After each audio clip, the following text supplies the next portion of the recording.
Evet arkadaşlar, yine yağmurlu bir Petersburg gününden herkese merhaba. Kurulduktan sadece birkaç yıl sonra başkent ilan edildi. Moskova'dan alınan bu unvan Petersburg'un kaderini... Şimdi buraya geldik. Burası açık sanırsam. Şunu tam nasıl yapsam bu şekilde iyi verdim. Şimdi burayı gezeriz. Sonra da bir yere daha giderim. Yeterli olur bu kadar. Sankt Petersburg'un sokaklarında yürürken ilk fark edilen şeylerden biri mimarinin düzeni ve zarafetidir. Bu şehirde yapılar sadece barınmak için değil, bir hikaye anlatmak için inşa edilmiş gibidir. Geniş caddeler boyunca sıralanan pastel renkli binalar gökyüzünün griliğine karşı bir direnç gibi yükselir. Her bina... Evet arkadaşlar, yine yağmurlu bir Petersburg gününden herkese merhaba. Evet, bugün de hava yağmurlu ve gördüğünüz gibi kapalı. Kapalı olduğu için de zaten ekstradan da bu da geç aydınlanmasına sebep oluyor daha doğrusu. Akşamları da erken kararıyor. Yine bugün dışarı çıktım. Bugün de yine biraz aslında dışarıya geç çıkmıştım. Bunun da sebebi yine bir kampanya vardı, uçak bileti kampanyası. Yine bilet almak için biraz beklemiştim. Ya havayolu ismi vermeyeceğim çünkü saçma şöyle kurallar var. Bunu reklam olarak düşünüyor ama halbuki ben bunu kendi paramla alıyorum zaten, herhangi bir reklam almama rağmen. O yüzden marka ismi vermeyeceğim, zaten biliyordursunuz hangi marka olduğunu. Çünkü genelde belli başlı markalar kampanya yapıyor. O yüzden de bugün de biraz geç çıktım. Şu an saat 2 filan. Ama dediğim gibi böyle çok da zaten sıkıştırmayı sevmediğim için şimdi burada bir Kazan Katedrali var. Onu ziyaret edeceğim. Sonra belki Rus Devlet Müzesi'ne gider miyim, gitmez miyim? Bunu kesin tam bilmiyorum. O yüzden buralarda biraz tur atarım. Sonrasında buranın en ünlü caddesi vardı. Belki oraya hem bugün giderim hem de yarın giderim. Yani belki bugün akşam giderim, yarın sabah giderim. Çünkü bazen telefonda gece çekim yaptığım zaman çok kaliteli olmuyor. O yüzden de akşam yürüyüş yaparım orada. Gündüz de yine böyle bir farklı bir yürüyüş olmuş olur. Orası zaten en ünlü cadde, bayağı uzak. Ve yine Petersburg'da her yerde zaten ulaşım kolay. Bunu artık çok söyledim, daha söylemeyeceğim. Yeterli bence, bu kadar söylemem artık. Çok kolay olduğunu zaten anladınız belki. O yüzden daha bundan bence fazla bahsetmiyorum. Sürekli aynı şeyleri tekrarlayıp videoyu böyle çok sıkıcı hale getirmek istemiyorum. Bakalım. Yani yine biletleri aldım. Evet, zaten bu en güzel şey oluyor. Bir süre sonra bağımlılık oluyor. Tekrar başka bir yere gittiğimde orada da kampanyacı, orada da yine bilet alıyorum. O yüzden bilet aldığım için mutluyum. Yine bir Balkanlar turu olacaktı. Şimdi de haritalardan kontrol edeyim. Katedrale doğru gittiğimi düşünüyorum ama belki yanlış yöne de gidiyor olabilirim. Burası da yine böyle bir caddesi. Şimdi işte bu videoları nasıl eklesem diye onu düşünüyorum açıkçası. Videoları nasıl düzenlesem. Çünkü bazen benim olduklarım olacak. Bazen normal diğer çekim yaptığım videolar olacak. Sizin görmediğiniz, yani daha sonra izlerken göreceğiniz. O yüzden nasıl yapsam tam bilmiyorum. Ama bir şekilde yapacağım. Şimdilik bakalım, ben bir kontrol edeyim. Neredeymiş? Buralarda bir yerdeydi diye biliyorum ama metrodan hemen çıktım. Şimdi de gidip burayı gezdikten sonra bir yere daha gidelim. İşte bakarım, Rus Devlet Müzesi'ne tam emin değilim. Saçım yine düşmüş. Rus Devlet Müzesi'ne gidebilirim, gitmeyebilirim. Çünkü artık bir süre sonra sürekli böyle müze gezmek sıkıcı olabiliyor. O yüzden bazı şeyleri tadında bırakmak gerekiyor. Burada umarım sesim anlaşılır geliyordur. Burada çok ses çıkıyor. O yüzden mikrofonu takmamıştım burada.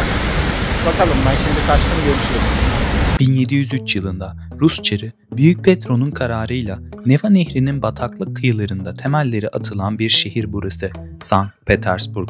Petro, Rusya'yı Avrupa'ya yaklaştırmak istiyordu ve bu şehir onun batıya açılan penceresi olacaktı.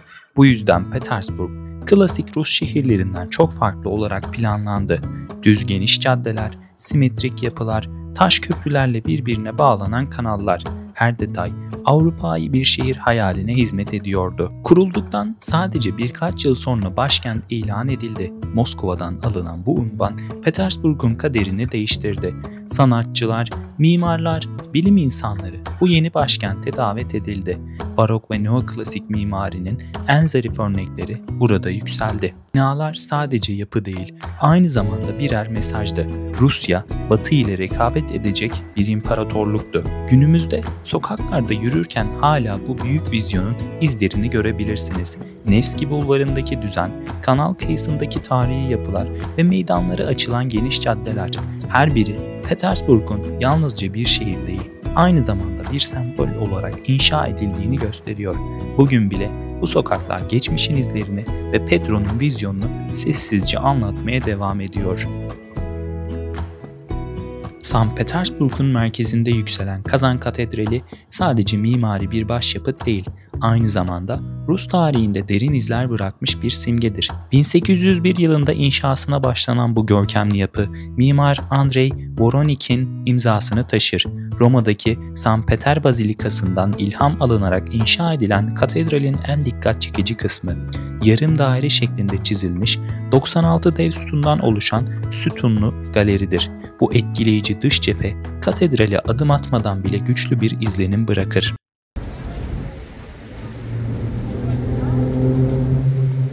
Bazen bir şehrin ruhunu en çok sessizce uçan bir kuş anlatır. Petersburg'un tarihi sokaklarında taşların arasına sinmiş zamanı bir tek güvercinler bilir. Onlar yüzyıllardır buradalar. Çarlardan devrimcilere, karla kaplı sabahlardan yaz güneşine kadar her şeye tanıklık ettiler. Bir güvercinin kanat çırpışıyla başlar bazı hikayeler. Belki eski bir mektubun izi, belki terk edilmiş bir anının sesi gizlidir o uçuşta. Petersburg'un meydanlarında süzülürken bu kuşlar adeta şehrin kalbinde gezinen gölgeler gibidir. Ve belki de o an zaman durur. Kamera bir kuşun konduğu yere odaklanır. Sıradan gibi görünen bu an aslında bir kentin hafızasıdır. Çünkü Petersburg sadece taşlardan değil, kanatlardan da inşa edilmiş bir şehirdir.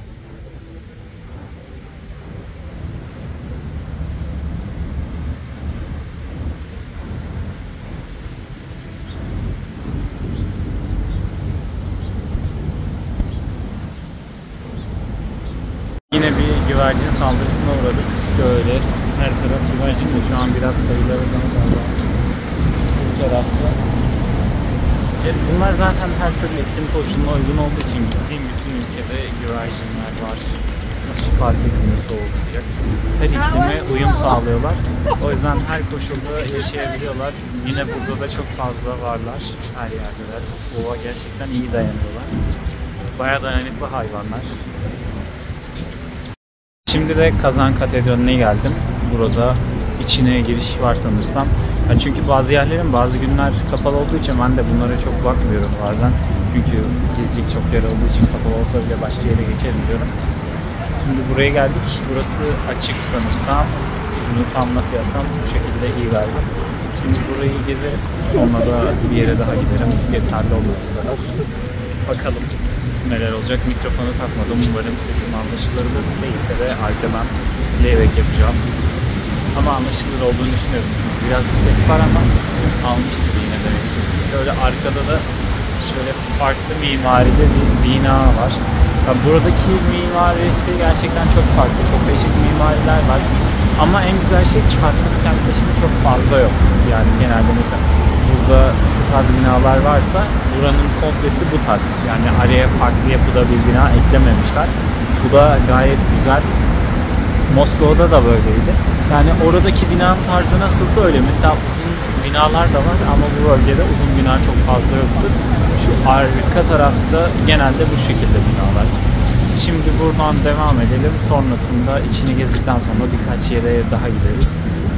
Yine burada da şu geleneksel kıyafetler var ama bu tarafa doğru geliyordu. Ben bilerek bakmadım, göz göze gelmedim gelmesin. Çünkü çok ihtiyaç duymuyorum hani sırf bir fotoğraf için. Çok fazla para istiyorlar bazen. Gerek yok yani. Tabii siz isterseniz çektirebilirsiniz. Orası ayrı bir konu ama ben çok tercih etmiyorum. Şimdi de içine gidelim. Bakalım. Yani burası biraz kalabalık. Daha az kalabalık. Daha az kalabalık. Çok fazla kalabalık değil. Daha sakin. Şimdi bakalım. Burada evet, güvercinler gerçekten her yere böyle uyum sağlamaları ilginç bir şey. Bu soğukta yani şu buzların üstünde yürüyorlar, hiç üşümüyorlar galiba. Şimdi girelim bakalım.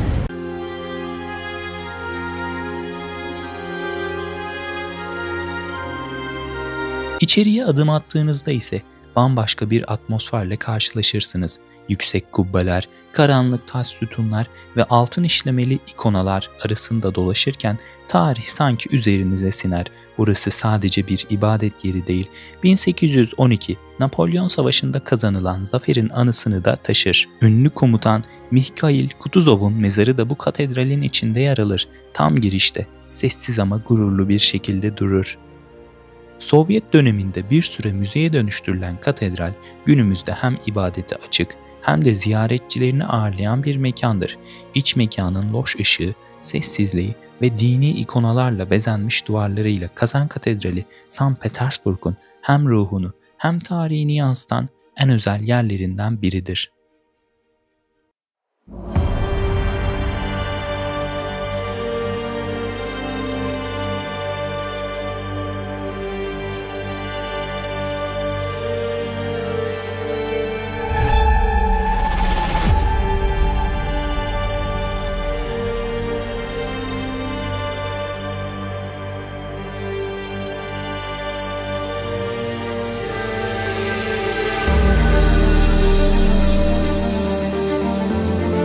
Sankt Petersburg'un sokaklarında yürürken ilk fark edilen şeylerden biri mimarinin düzeni ve zarafetidir. Bu şehirde yapılar sadece barınmak için değil, bir hikaye anlatmak için inşa edilmiş gibidir. Geniş caddeler boyunca sıralanan pastel renkli binalar gökyüzünün griliğine karşı bir direnç gibi yükselir. Her bina yaşanmışlıkla sessiz bir diyalog kurar. Duvarlarında zamanın izleri, köşelerinde geçmişin fısıltıları vardır. Birbirini tamamlayan cepheler, uyumlu oranlar ve zarif detaylar Petersburg'u sadece bir şehir değil, yaşayan bir mimari tablo haline getirir. Bu sokaklar hem eski bir krallığın ihtişamını taşır hem de sade bir ritimle bugüne akar. Şehirde yürümek, tarihle usulca selamlaşmak gibidir.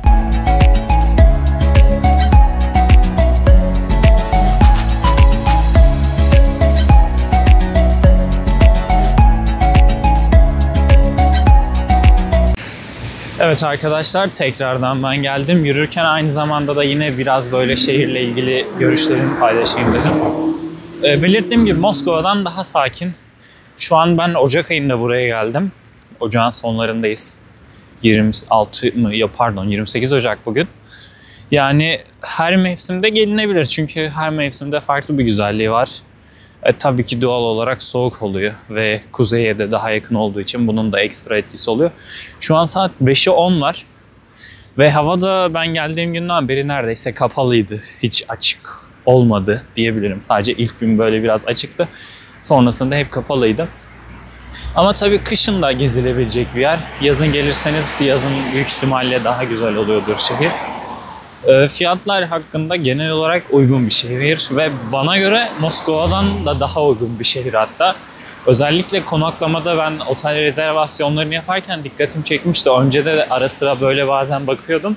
Petersburg Moskova'ya göre daha uygun.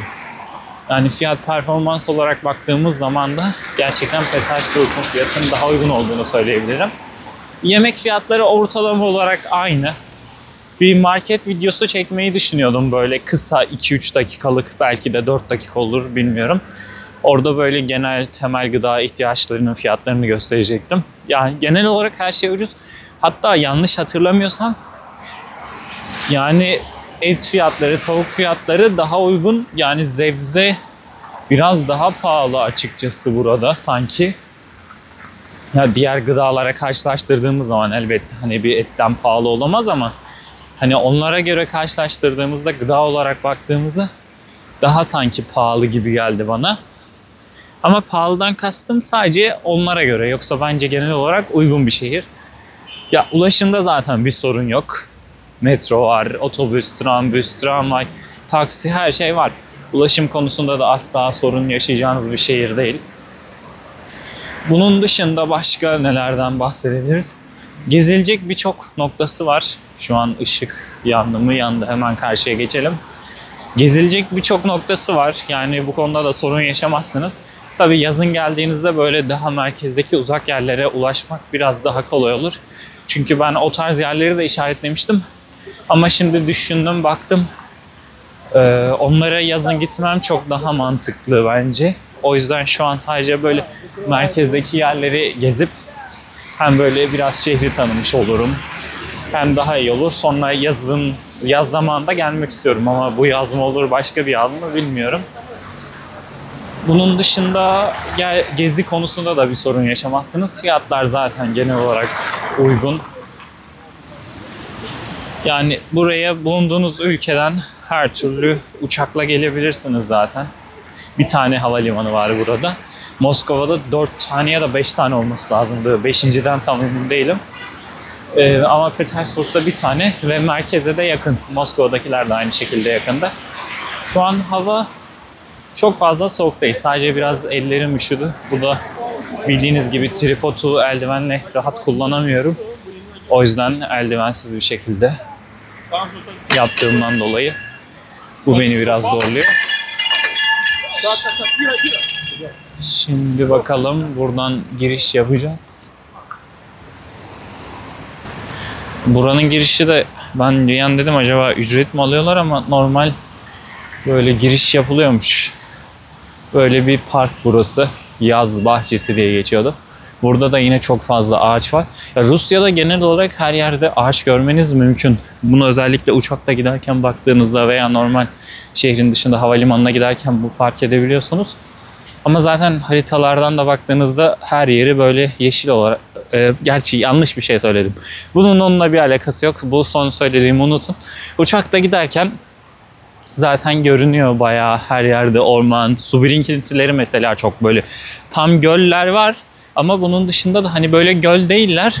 Böyle çeşitli su birikintileri var. Gölcük gibi bir şey diyebiliriz. Yine burada da galiba yapay bir göl ya da bir havuz var şöyle.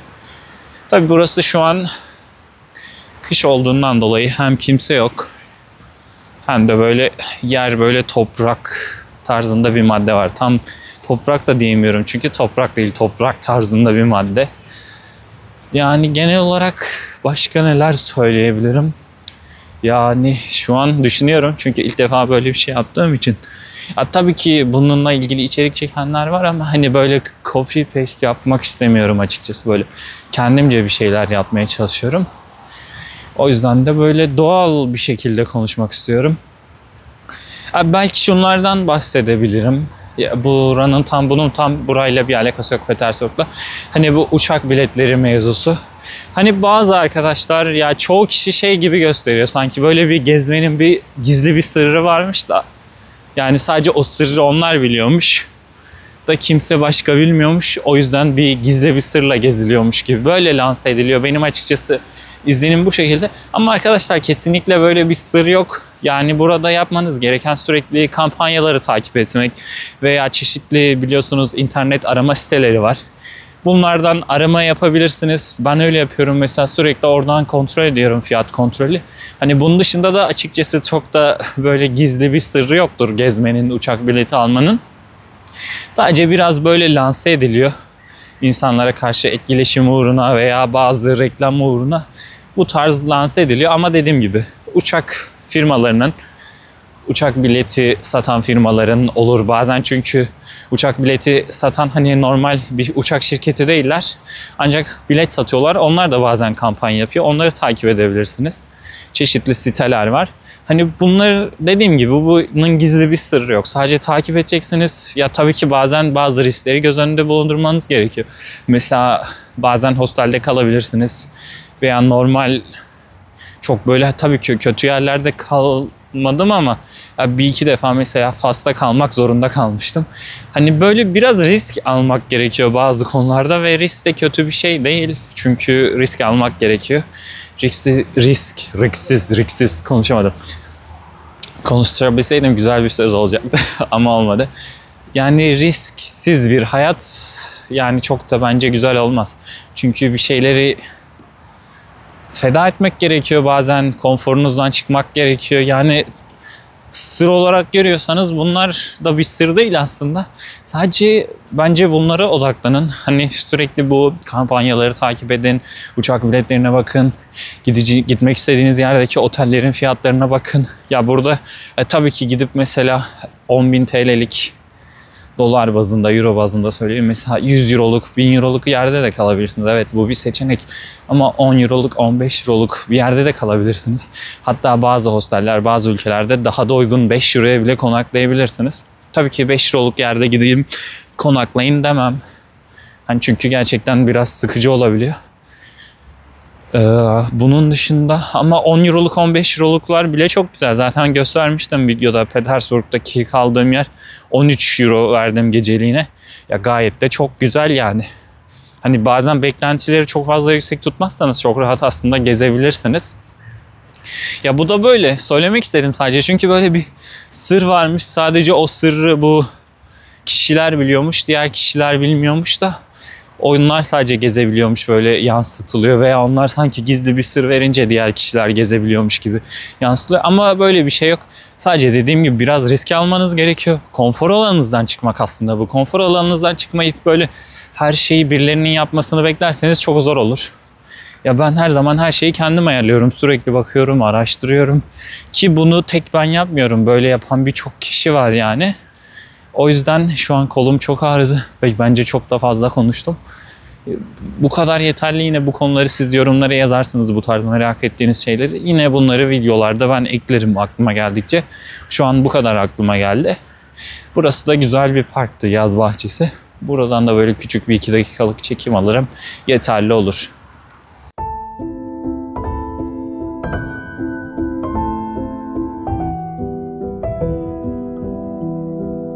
St. Petersburg'un yolları sadece ulaşım için değil, şehrin ruhunu hissetmek için bir davet gibidir. Nehir kıyıları boyunca yürürken suların yansıttığı gökyüzü ve tarihi binaların silüeti adeta bir tabloyu andırır. Kanallar ve nehirler şehre benzersiz bir düzen ve ritim katar. Her köprü, her yol bir hikaye taşır. Yaya yolları hem sakin yürüyüşlere hem de şehrin canlılığını deneyimlemeye olanak sağlar. Burada yürümek demek, geçmişle bugünü birbirine bağlayan bu su yollarının kıyısında anılara dokunmak demektir. Sokak lambalarının hafif titremesi, rüzgarda hafifçe dalgalanan ağaç yaprakları yürüyüşü daha da özel kılar. Petersburg'un bu yolları şehrin kendine özgü atmosferini en iyi şekilde yaşatan mekanlardır. Burada her adım nehirlerin ve kanalların melodisiyle uyum içinde ilerlerken şehir insanıyla ve doğayla sessiz bir diyalog kurar.